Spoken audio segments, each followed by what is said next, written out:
오늘 우리 성경의 본문에 보게 되어지면 한 사람이 나오는데 헤롯 왕입니다. 이 헤롯 왕은 이제 성경에서 많은 헤롯 왕들이 존재하는 것을 보게 되어져요.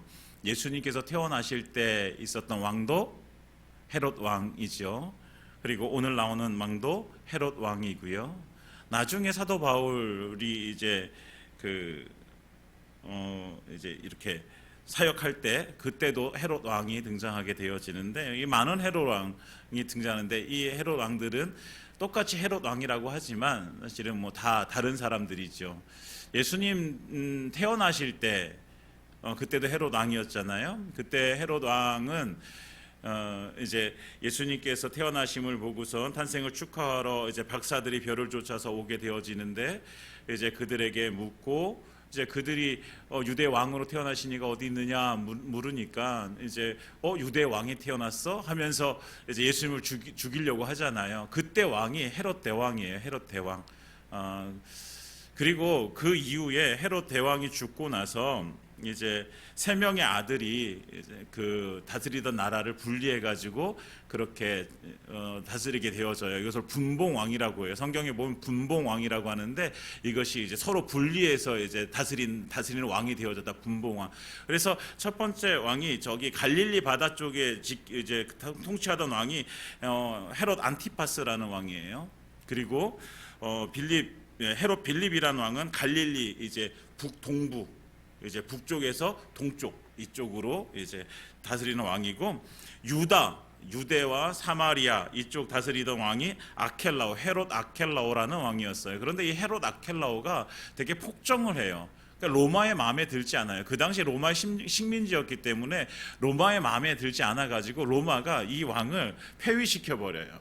그리고 나서 로마에서 직접 총독을 보내버리죠. 이 총독의 이름이 우리가 너무나 잘 알고 있는 본디오 빌라도라는 총독이에요. 이제 본디오 빌라도가 이제 그때 오게 되어져요. 그리고 또 다른 왕을 이제 로마에서 임명하게 되는데, 이때 왕이 헤롯 아그리파 1세라는 왕이에요. 헤롯 아그리파 1세. 오늘 나오는 이 그때의 헤롯 왕이라고 하는 이 헤롯 왕이 바로 헤롯 아그리파 1세입니다. 나중에 이제 헤롯 아그리파 2세는 이제 사도 바울의 시대 때 통치하게 되어지는 왕이 되어지죠. 그러니까 이렇게 이제 헤롯 왕이 등장하게 되어지는데, 이 헤롯 왕이 무엇을 하냐면 그 손을 들어 가지고 교회 중에서 몇 사람을 이제 해하려고 하는 거예요. 그런데 그 해하려는 사람 중에 첫 번째가 누구였냐면 2절에 보면 요한의 형제 야고보였어요.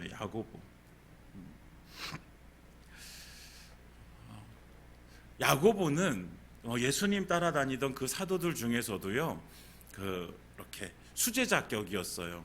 예수님께서 변화산상에 올라가실 때 세 명을 데리고 올라가세요. 누굴 데리고 올라가세요? 베드로, 요한, 야고보예요. 그러니까 이 야고보는요, 대단히 영향력 있는 사도였어요. 그런데 이 야고보를 칼로 죽이게 되어져요. 순교하게 되어지는 것이죠. 사도 중에서 제일 먼저 순교한 사람이 바로 야고보예요. 그런데 왜 이 사람이, 왜 이 헤롯 왕이 왜 이 야고보를 칼로 죽였을까? 그 3절에 보면 이렇게 나오죠. 유대인들이 이 일을 기뻐하는 것을 보고, 유대인들이 야고보를 죽이는 것을 기뻐했다라고 성경이 기록되어져 있어요. 그러니까 유대인들이 그 기독교인들에 대한 반감이 얼마나 심한지 우리가 알게 되어지죠. 예수님을 잡아 죽이고 그의 사도들을 잡아 죽이고 그를 믿는 자들을 핍박하고 잡아 죽이는 이런 모습들을 서슴지 않잖아요. 그러니까 이 헤롯 왕이 생각을 한 거예요. 무슨 생각을 하냐면, 내가 이 유대 지역을 잘 다스리려면 유대인들에게 인기를 얻어서 저 왕이 우리를 잘 다스리네 라는 소문이 어디까지 들려가길 원하는 거예요? 로마까지 들려가길 원하는 거예요. 그러니까 자기의 인기를 위해서, 자기의 정치적인 생명을 위해서 이 유대 안에 있는 기독교인들을 핍박하게 되어지는데, 그 중에 첫 번째가 야고보였어요. 그러니까 야고보를 딱 죽이고 나니까 사람들이 자기가 생각했던 것보다 훨씬 더 반응이 좋은 거예요. 유대인들이 막 좋아하는 거예요. 그러니까 또 다른 계획을 세우죠. 이번에는 그래, 야고보 그래 수제자였긴 했지만 그래도 이제 그보다 더 수제자 베드로를 잡아 죽이자. 베드로. 그러면 내 인기가 훨씬 더 올라가고 내 정치 생명도 좀 더 수월해질 것이다 라고 생각한 거죠. 그래서 베드로도 잡으려고 합니다. 그런데 무교절이기 때문에 잡아서 바로 죽이질 못해요. 이제 잡아가지고 감옥에 가두게 되어집니다. 그러니까 지금까지 유대인들이 계속 핍박이 있었어요. 핍박이 없었던 것이 아니에요.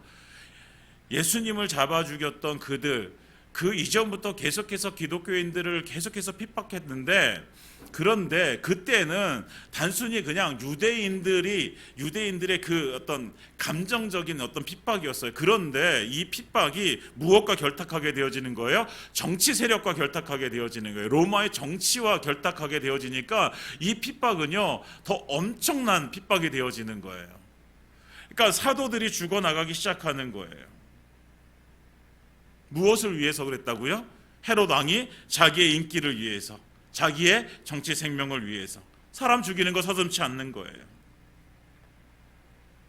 그래서 베드로도 잡아가지고 감옥에 가두고 군인 4명씩 4패를 나누어가지고 4명씩 그 감옥을 지키게 만드는 거예요. 절대로 도망가지 못하게 그 감옥을 앞에서 딱 지키고 있는 거죠.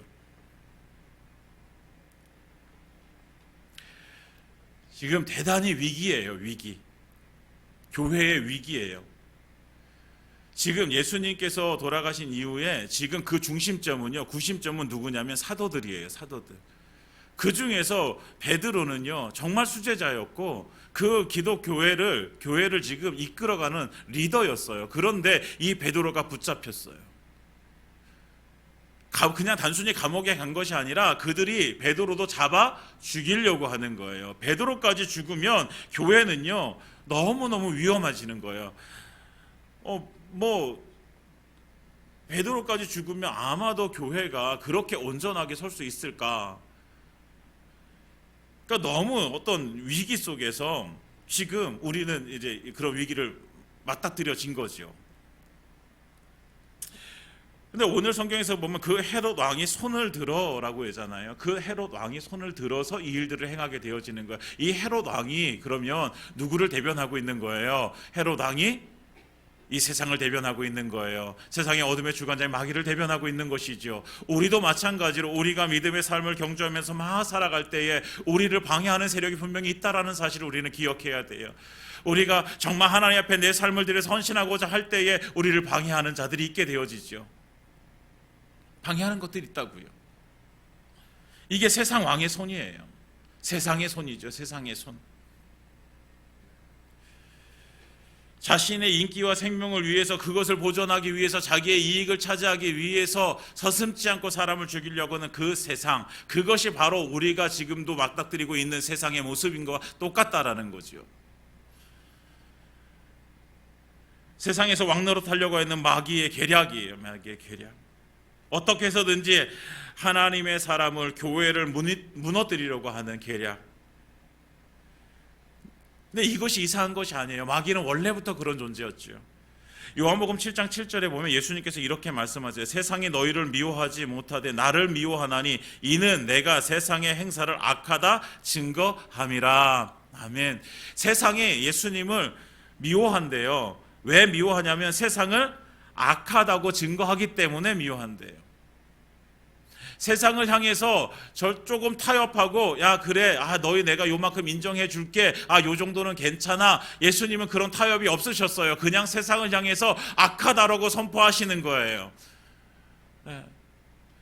그러다 보니까 세상이 예수님을 미워하는 거죠. 그러니까 악한 것은 어둠이에요. 예수님은 빛이에요. 그러니까 어둠을 향해서 빛이 다가오니까 이 어둠이 결국은 뭘 하는 거예요? 이 빛으로 몰려가게 생겼던 거예요. 그러니까 이 어둠이 이 빛을 없애버리려고 한 거죠. 그래서 예수님은 십자가에 달려 죽으시는 거죠. 어둠은요 계속해서 어둡기를 원하죠. 빛으로 절대로 밝아지려고 하지 않는 거예요. 어둠은 그냥 어둠인 거죠. 이것이 세상의 실체입니다. 세상의 실체. 우리가 영적으로 살 때에 우리를 방해하는 세력이 있다라는 사실을 우리는 인정해야만 돼요. 그래서 우리도 우리 삶 속에서 그런 경험들이 있잖아요. 내가 말씀으로 살려고 할 때, 내가 믿음으로 살려고 할 때에, 내가 기도하려고 할 때에, 내가 하나님을 예배하려고 할 때에 우리를 방해하는 것들이 우리에게 찾아오잖아요. 사랑하는 여러분, 그 방해하는 세력이 있다라는 것을 그래, 지금 그 방해하는 세력이 나를 찾아왔구나 라고 인정하시고 그것을 우리가 물리쳐야 되는 것이죠. 그런 세력이 있다라는 사실조차 모르면 그냥 내가 오늘 그냥 기분이 그래서 그런 거지. 여러분, 단순히 우리의 기분이 아니에요.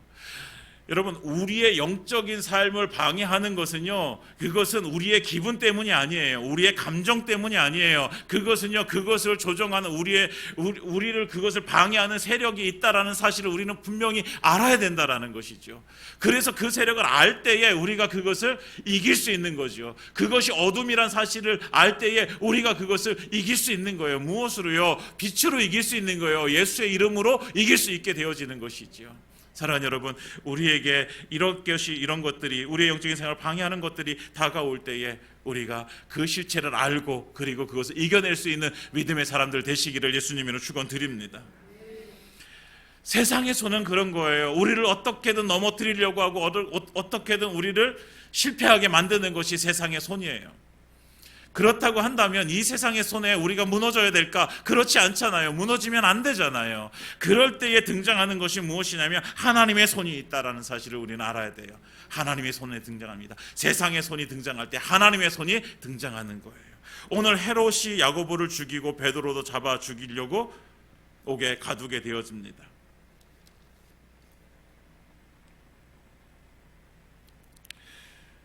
그런데 결국은 베드로를 잡아 죽이지 못하게 되어지죠. 이 이야기는 조금 후에 나누도록 하겠습니다. 우리가 읽지 않은 12장 18절에 보면 날이 새매 군인들이 베드로가 어떻게 되었는지 알지 못하여 적지 않게 소동하니 베드로를 잡아 죽이지 못해요. 그러니까 헤롯도 그를 찾아봐요. 그렇지만 찾지 못해요. 그러다 보니까 결국은 찾지 못하고 유다를 떠나서 가이사랴로 내려가게 되어집니다. 그 이후에 20절부터 보면 한 가지 사건이 나오는데, 헤롯이 두로와 시돈 사람들과 어떤 갈등의 문제가 생겼어요. 그러니까 두로와 시돈 사람들이 아마도 조공을 바치는 그런 어떤 문제들이 발생했던 것 같아요. 그러니까 이 두로와 시돈 사람들이 이 헤롯의 이제 눈밖에 나면 자기들이 힘들어지니까 여기에 보면 지방의 왕국에서 나는 양식을 먹는 까닭에 한 마음으로 그에게 나와 왕의 침수를 맡은 신하 블라스도를 설득해서 화목하기를 청하게 되어집니다.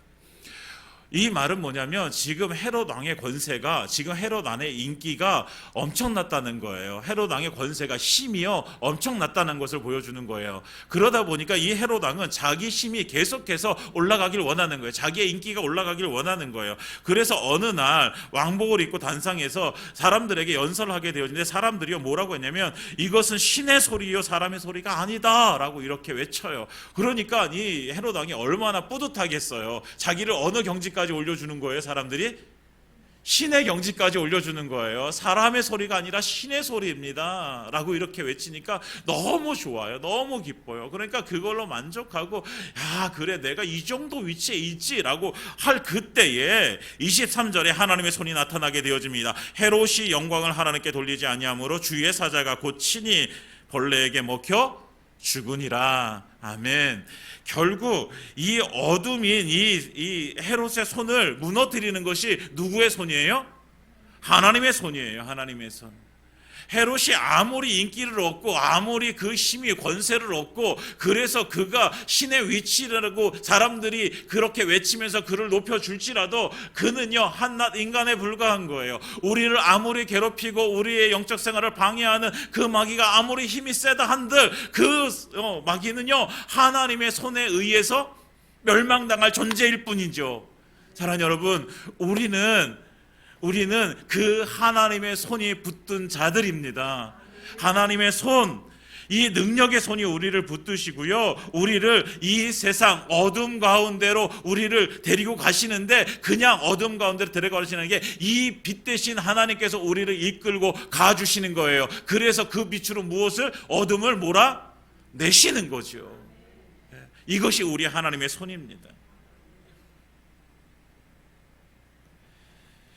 세상의 손과 세상 왕의 손과 하나님의 손이 부딪히는 순간 결국 승리는 하나님께 있고 패배는 이 세상이 패배하게 되어지는 것입니다. 우리를 꼭 기억했으면 좋겠습니다. 우리가 그러니까요, 세상에 나가서 우리가 세상이 어떤 우리에게 두려움을 주고 우리에게 힘들게 하고 아프게 하고 하는 그런 어떤 일들이 있을 때에 우리가 붙들어야 되는 손은 어떤 손이에요? 하나님의 손이죠. 하나님의 손. 왜? 그것을 물리칠 수 있는 것이 하나님의 손이기 때문에 그렇습니다. 여러분, 우리가 다른 것 붙들려고 하지 말고 하나님의 손 붙드시기 바랍니다. 그 손이 이깁니다. 그러니까 우리에게 두려움 가운데 우리를 도우실 수 있는 하나님의 손. 그런데 그 하나님께서는 우리와 언제나 함께 하시겠다고 약속해 주셨잖아요. 그렇죠? 임마누엘로 오셨잖아요. 임마누엘. 하나님 우리와 함께 하신다라는 거잖아요. 그러니까 우리가 세상에 나가서 힘들고 어려울 때 우리가 지칠 수 있어요. 넘어질 수도 있어요. 때때로 우리가 정말 그 실패 때문에 정말로 힘들어서 일어나지 못할 것 같은 그런 두려움이 엄습해 올 때도 있어요. 그럴 때 사랑하는 여러분 꼭 기억하시기 바랍니다. 하나님의 손이 나를 붙들고 계시다. 이 세상의 모든 것들 하나님의 손이 무너뜨리고 이기실 수 있는 능력이 있으시다. 그 능력의 손이 나를 붙들고 계시다. 그런데 그 하나님이 언제나 나와 함께 하신다라는 사실입니다. 사랑하는 여러분, 그 하나님의 손 우리가 붙들고 이 세상, 어둠인 이 세상 가운데 그 빛으로 나아가는 우리의 삶이 되어지기를 원합니다. 그러니까 우리를 붙들고 계시는 거예요. 우리를 붙들고 계시다라는 것은 또 다시 말하면 교회를 붙들고 계신 거예요. 사랑하는 여러분, 우리 교회를 통해서 복음은 세상으로 흘러가야 됩니다. 이것이 교회를 세우신 하나님의 목적이에요.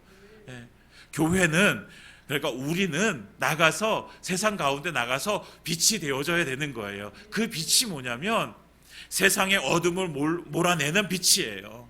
우리는 빛이 아니지만 우리 하나님 빛이시잖아요. 우리의 하나님의 능력을 가지고 나가서 우리가 어둠을 물리치는 자가 되어져야 되는 것이지요. 사랑하는 여러분, 우리가 하나님의 그 손 우리가 붙들고 그 능력의 손 붙들고 빛 대신 우리 하나님과 함께 이 세상으로 나가서 어둠 물리치고 세상을 구원하는 그 기쁨을 함께 누리는 우리 사랑하는 주의 식구들 되시기를 예수님으로 축원드립니다. 이것이 우리의 소망이에요. 우리의 소망.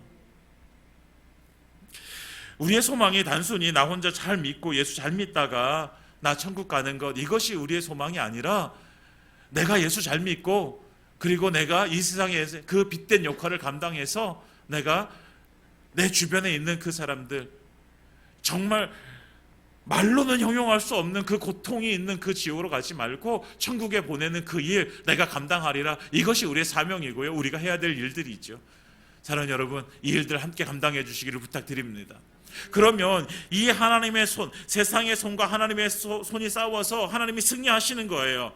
그러면 그때에 그럼 우리의 손은 뭐 해야 될까? 우리의 손은 뭐 해야 될까요? 이 손은 뭐 해야 돼요? 기도해야죠. 할렐루야. 감사합니다. 여러분들, 제가 이렇게 질문하시면 아시면 빨리빨리 대답해 주시기 바랍니다. 큰 소리로. 오늘 성경에 말씀하시죠. 베드로가 지금 잡혀서 죽을 위기에 처해 있어요. 5절에 이에 베드로도 옥에 갇혔고 교회는부터 같이 읽겠습니다. 시작. 교회는 그를 위하여 간절히 하나님께 기도하더라. 아멘. 우리의 손은 그때 무엇하고 있느냐? 우리의 손은 하나님께 간절히 기도하는 것입니다. 어떻게 기도해요? 간절히 기도하는 거예요. 간절히. 여러분, 이때 이 성도들의 기도가 얼마나 간절했을까 한번 생각해 보세요. 지금 베드로까지 죽으면요, 교회가 지금 너무 위기예요. 교회가 해체되어질 수 있는 위기예요. 구심점이 없어져 버려요. 물론 다른 사도들이 있기 때문에 그렇게 쉽게 되진 않을 거예요. 그렇지만 베드로의 그 영향력은요, 우리가 생각했던 것보다 훨씬 더 대단했어요. 그런데 야고보도 죽은 상황에서 베드로까지 죽는다고요? 이러면 너무 힘든 거예요. 그러니까 지금 이 절체절명의 순간에 우리가 할 수 있는 것은 무엇밖에 없다? 기도하는 것밖에 없다. 간절히 기도하는 거예요. 그래서 간절히. 할 수 있는 게 그거밖에 여러분, 할 수 있는 게 기도밖에 없다고, 우리의 상황 가운데 그런 상황들이 있다고 생각해 보세요. 기도할 수밖에 없다고 생각해. 다른 방법이 없어요. 그러면 그 기도가 얼마나 간절할까요? 얼마나 간절할까요?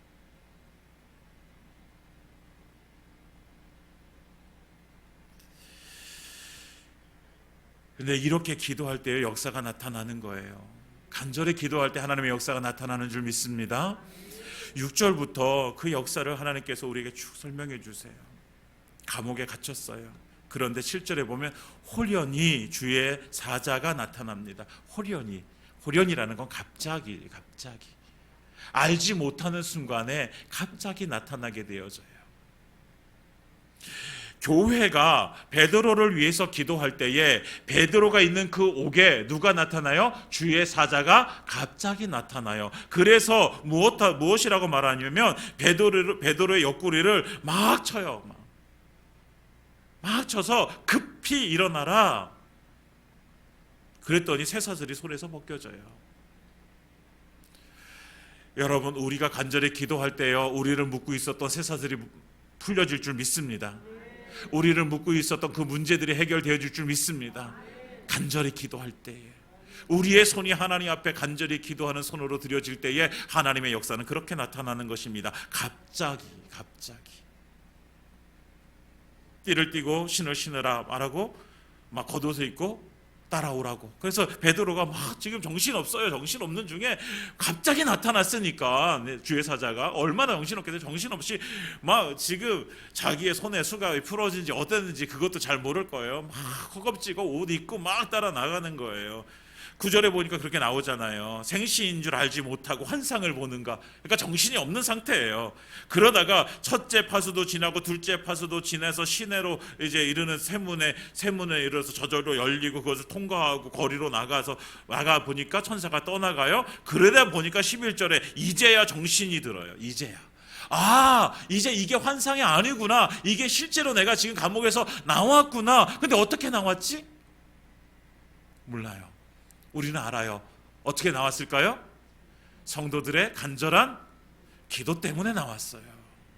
여러분, 간절한 기도 때문에 그가 그 감옥에서 묶여 있었던 그 수갑이 풀려지고 그가 감옥에서 그 철장이 지금 열려지고 나오게 되어진 것입니다. 혹시라도 지금 그렇게 나를 얽매고 있는, 옥죄오고 있는 나의 문제가 있다면 하나님 앞에 간절히 기도하시기 바랍니다. 기도할 때 분명히 호련히 하나님의 역사가 우리에게 나타날 줄 믿습니다. 하나님의 역사를 경험하는 사람은요, 결국은 기도하는 사람이에요. 기도하지 않으면요, 이것이 하나님의 역사인지를 우리가 깨닫질 못해요. 왜? 기도하지 않았거든요. 기도하는 사람이 그것이 하나님의 역사임을 알게 되어지는 거예요. 왜? 내가 기도했으니까 하나님께서 이렇게 하셨구나 라는 걸 알게 되어지죠. 하나님의 역사를 경험하고 싶으십니까? 그렇다면 오늘 간절히 하나님께 무릎을 꿇고 기도해 보시기 바랍니다. 그러면 하나님께 분명히 이루실 것입니다. 호련히 내가 알지 못하는 시간에 믿음의 기도는 하나님께서 응답하십니다. 그 기도는 하나님의 응답의 때가 있는 것이죠. 그러니까 그 때를 기다리고 그 갑자기 임할 그때, 하나님의 은혜가 임할 그때, 하나님의 역사가 임할 그때를 기다리면서 우리의 기도는 쉬지 말아야 되는 것이죠. 그래서 성경은 말씀하고 있죠. 하나님은 말씀하시죠. 쉬지 말고 기도하라. 쉬지 말고 기도하라. 길거리 걸어갈 때도 기도하고, 운전대를 잡고 차 타고 갈 때도 기도하고, 또 기도해랬다고 눈 감고 차 타고 운전대 붙들고 기도한다고 그렇게 눈 감고 기도하시면 안 되고, 우리의 마음속으로 하나님께 기도하고 쉬지 말고 언제나. 이 풀려나온 베드로가 결국 그 풀려나온 것 때문에, 아까 말씀드렸잖아요. 풀려나온 것 때문에 그래서 찾지 못해서 헤롯 왕도 떠나게 되어지고, 결국은 그 헤롯 왕이 하나님의 손에 의해서 결국 그도 죽게 되어지는 것입니다. 그러니까 그 시작이 무엇이었어요? 하나님 앞에 간절하게 기도하는 교회의 그 기도 소리. 교회의 기도 소리가 끊어질 때에 교회는요 힘이 없어지게 되어지는 거예요. 교회가 힘이 있는 것은요 언제 힘이 있는 거예요? 교회의 기도 소리가 끊어지지 않을 때에 교회는 힘이 있는 것입니다. 우리의 능력이 어디서부터 시작되어지면 우리의 기도 소리가 끊어지지 않을 때에 우리는 능력 있는 그리스도인의 삶을 살게 되어지는 것입니다. 그러다가 우리의 기도가 끊어지면 그때서부터 우리는 힘을 잃게 되어지는 거예요. 우리의 힘이 어디서 나옵니까? 열심히 운동하면 근육은 붙을 수 있어요. 그러나 영적인 근육은요 우리가 열심히 운동한다고 해서 되는 것이 아니라 우리가 하나님 앞에 무릎 꿇고 간절히 기도할 때에 그 근육이 생기게 되어지는 것이죠.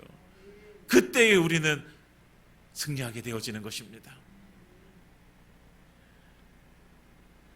이 베드로가 그렇게 살아나게 되어졌어요. 그래서 그가 제일 먼저 간 곳이 뭐냐면 어디냐면 기도하고 있는 교회를 찾아가게 되어지는 거예요. 12절에 마가라 하는 요한의 어머니 마리아의 집, 그곳이 교회였죠. 그곳에서 지금 열심히 기도하고 있었죠. 성령이 임했던 그 자리에서 열심히 기도했어요. 그곳을 찾아가게 되었어요. 그런데 그곳에 찾아갔더니 로데라는 아이가 문을 열어주지 않고 누구냐 물으니까 나 베드로야 그러니까 그 음성을 알거든요. 그러니까 가가지고 얘기하는 거예요. 베드로가 왔다고. 그랬더니 그들의 반응이 뭐예요? 15절에 네가 미쳤구나. 야 베드로 지금 감옥에 있어. 네가 미쳤구나. 그래서 그런데 15절에 보니까 여자아이는 힘써 말하되 참말이라 이렇게 얘기해요. 그랬더니 그들이 또 얘기해요. 아 그러면 그의 천사야 이렇게 얘기하는 거죠. 그런데 아니거든요. 이 여자는요 여자아이는 아니에요. 왜요? 그의 베드로의 음성을 알잖아요. 아니까 그 음성을 들으니까 이걸 힘있게 얘기할 수 있는 거예요. 참말이라고 참말이냐. 그 나중에 문 열어보니까 누가 나타나는 거예요? 베드로가 그 앞에 있는 거죠. 네.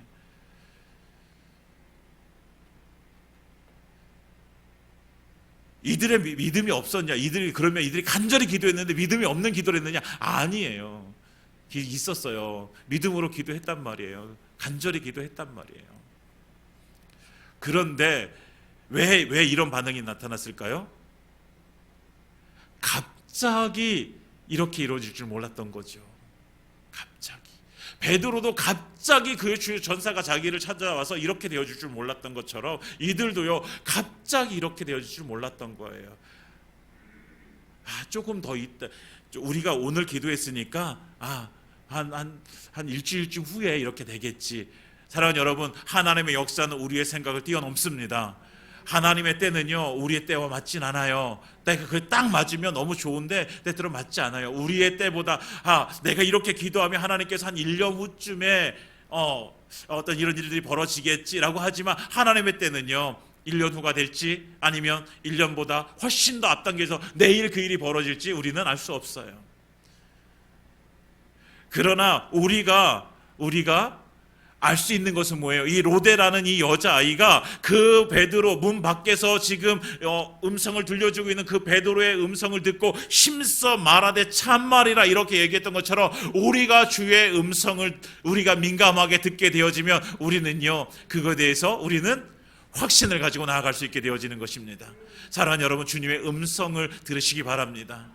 하나님께서 그럼 주의 음성을 어떻게 듣습니까? 내 귀에 목사님이 얘기하는 것처럼 이렇게 지금 말씀하십니까? 그렇게 들으시는 분도 계시겠지요. 그렇지만 우리 안에 성령님께서는 감동해 주시는 거예요. 감동. 성경을 통해서요 말씀해 주시는 거예요. 말씀. 여러분, 우리가 성경을 통해서 말씀해 줄 때는요 놀라워요. 네. 여러분 그런 경험들 있으세요? 성경을 어디를 펴봐도 이게 그냥 나에게 주시는 말씀으로 막 들어오는 거예요. 그냥 어디를 펴도 막 들어오는 거죠. 그러다 보니까 이 하나님의 이 음성을 우리가 듣게 되어지는 거죠. 그러니까 기도하는 사람이 하나님의 음성을 듣게 되어지는 거예요. 하나님의 말씀을 읽는 사람이 하나님의 음성을 듣게 되어지는 거예요. 기도할 때 성령이 역사하시니까 성령님께서 그 안에서 감동하시죠. 말씀을 읽으니까 그 말씀에서 하나님께서 우리에게 말씀해 주죠. 그러니까 그 하나님의 음성을 듣게 되어지는 것이죠. 사랑하는 여러분, 우리가 하나님의 음성을 듣고 우리가 힘있게 이것이 참말이다라는 이런 확신 속에 하나님 앞에 나아가시기를 예수님으로 축원드립니다. 그럴 때 우리가 힘있게 하나님께 나아가는 거예요.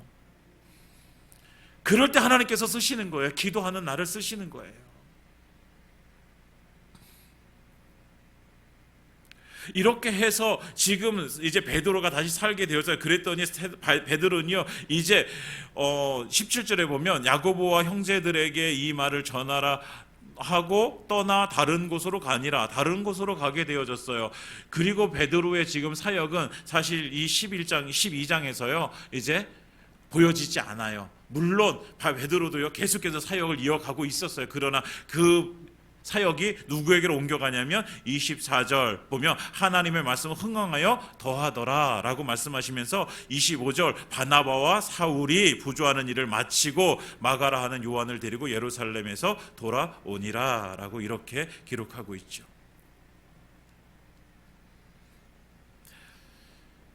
지금까지 교회를 이끌었던 그 베드로의 이제 영향력이 아니라 이제 그 교회의 영향력은 누구에게로 옮겨가고 있어요? 바나바와 사울에게로 옮겨가고 있죠. 여러분, 이것이 하나님의 사역입니다. 이것이 하나님께서 일하시는 방법이에요. 하나님의 사역은요 누구 한 사람에게 국한되어진 것이 아니죠. 하나님의 사역은요 모든 사람을 통해서 하나님의 뜻을 이뤄 가시는 거예요.